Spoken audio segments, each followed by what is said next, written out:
అలాగే తెలుగుదేశం పార్టీ అధికారం చేపట్టిన ప్రతిసారి సమాజంలో ఉన్న వర్గాల్లో ఉన్న పేదలు, నిస్సహాయులు, దివ్యాంగులు, ఒంటరి మహిళలు, వివిధ చేతివృత్తి పనివారు వారి కనీస అవసరాలు తీర్చుకున్నట్టుగా వేరొకరిపై ఆధారపడకుండా అందరితో పాటు గౌరవంగా బతికేందుకు పెద్ద ఎత్తున సామాజిక భద్రత కార్యక్రమంలో ప్రవేశపెట్టిన పథకం పెన్షన్.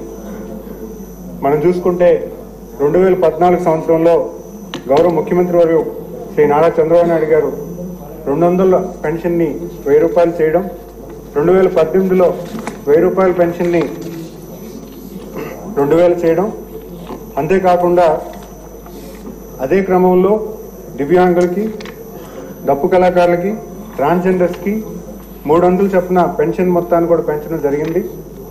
మరి గత ప్రభుత్వం ఎలక్షన్ ప్రామిస్లో 2000 నుంచి 3000 చేస్తామని మాటిస్తూ ప్రభుత్వం ఏర్పడిన వెంటనే 3000 చేయడానికి 5 సంవత్సరాలు పట్టింది అధ్యక్ష.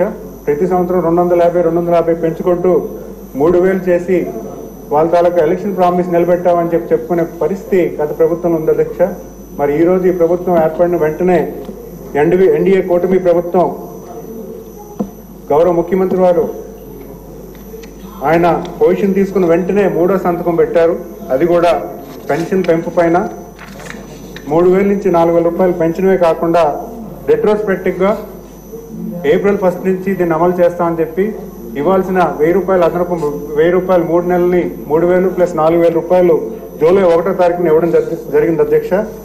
అంతేకాకుండా డిజేబిలిటీ పెన్షన్ కూడా 3000 నుంచి 6000 చేయడం, అలాగే ఫుల్లీ బెడ్ రిటర్న్స్ వాళ్ళకి కూడా 5000 నుంచి 15000 చేయడం, క్రానిక్ డిసీజెస్ వాళ్ళకి కూడా 5000 నుంచి 10000 చేయడం, ఇవన్నీ చేయగా ఈరోజు ఈ పెన్షన్ బడ్జెట్ నెలకు 1939 కోట్ల బడ్జెట్ నుంచి ఖర్చు నుంచి 2758 కోట్లకి పెరిగింది అధ్యక్ష. సంవత్సరానికి వార్షికోత్సవ బడ్జెట్ 23,272 కోట్ల నుంచి 33,000 కోట్లకి సుమారు బడ్జెట్ పెరగడం జరిగింది అధ్యక్ష. అయితే ఇంత మొత్తాన్ని పెన్షన్ని ప్రభుత్వం ఏర్పడిన వెంటనే అమలు చేయడం, అది కూడా మొదటి 2 రోజుల్లోనే సచివాలయ వార్డు మరియు గ్రామ మరియు వార్డు సచివాలయ వ్యవస్థతో డిస్ట్రిబ్యూట్ 99% పైగా పంచడం, ఇవన్నీ కూడా ఈ ప్రభుత్వం తాలూకా సక్సెస్ అని నేను తెలియజేసుకుంటున్నాను అధ్యక్ష. అంతేకాకుండా ప్రతి నెల 1వ తారీఖున పేదల దినోత్సవాన్ని ప్రతి కాన్స్టిట్యున్సీలో శాసనసభ్యులు, మంత్రులు, అలాగే గౌరవ ముఖ్యమంత్రి వారు కూడా ఒక గ్రామం స్టేట్లో ఎంచుకొని పెద్ద ఎత్తున పెన్షన్ కార్యక్రమంలో పాల్గొనడం, అలాగే ఆ గ్రామాల్లో ఉన్న సమస్యలు తెలుసుకొని ప్రాబ్లం సాల్వ్ చేసే విధంగా ఈ ప్రోగ్రాం చేయడం అనేది అందరం కూడా అభినందిస్తున్నారు అధ్యక్ష. మరి ఈరోజు శాసనసభ్యులు అడిగినటువంటి వంశీకృష్ణ గారు యాదవ్ గారు, అలాగే సింధూరారెడ్డి గారు, మరి మన శాసనసభ్యురాలు సోదరి అడిగినట్టుగా పెన్షన్ ఎలిజిబిలిటీ మీద పెద్ద ఎక్సైజ్ ఉంది అధ్యక్ష. అది కొత్త పెన్షన్స్ అనేవి మేము అంటే ఎగ్జిస్టింగ్ పెన్షన్స్ లో 3 లక్షల పెన్షన్స్ డిస్క్వాలిఫై ఉన్నాయి అధ్యక్ష. అలాగే కొత్త పెన్షన్స్ కూడా 2.5 lakhs కొత్త పెన్షన్స్ ఉన్నాయి అధ్యక్ష. దానికి మేము కార్యాచరణ చేస్తున్నాము.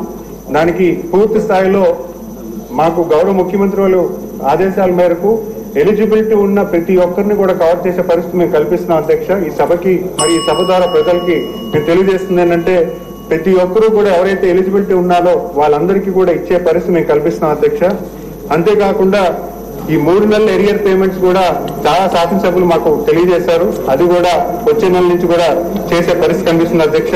అంతేకాకుండా ఎలిజిబిలిటీ ఉన్న వారికి గవర్నమెంట్ ఇవ్వడానికి సిద్ధంగా ఉన్నారు, ఓకే. ఎలిజిబిలిటీ లేని వారికి పెన్షన్లు ఇస్తున్నారు, అది కూడా అవి కొన్ని వేలలో ఉన్నాయి. దాన్ని రిమూవ్ చేస్తే న్యాయం జరుగుతుంది. తర్వాత 2 వికలాంగులు పెన్షన్లు ఇస్తున్నారు, ఓకే, మంచిది. కానీ కొంతమంది డాక్టర్స్ వికలాంగులు కాకపోయినా సర్టిఫికెట్లు ఇచ్చి పెన్షన్ తీసుకున్నారు. దాన్ని కంట్రోల్ చేయాల్సిన బాధ్యత ప్రభుత్వం మీద ఉంది, మీ డిపార్ట్మెంట్ మీద. సుమారు 8 లక్షల డిజేబిలిటీ పెన్షన్స్ ఉన్నాయి అధ్యక్ష. మనకున్న వ్యవస్థలో దాన్ని ఎలాగ స్పీడప్ చేసి ప్రతి సదరన్ సర్టిఫికేట్ వెరిఫై చేసే విధానాన్ని కనుక్కుంటున్నాం అధ్యక్ష.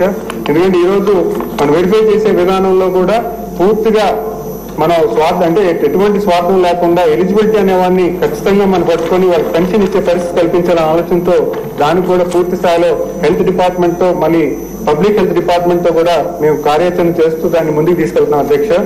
అంతేకాకుండా స్పౌస్ పెన్షన్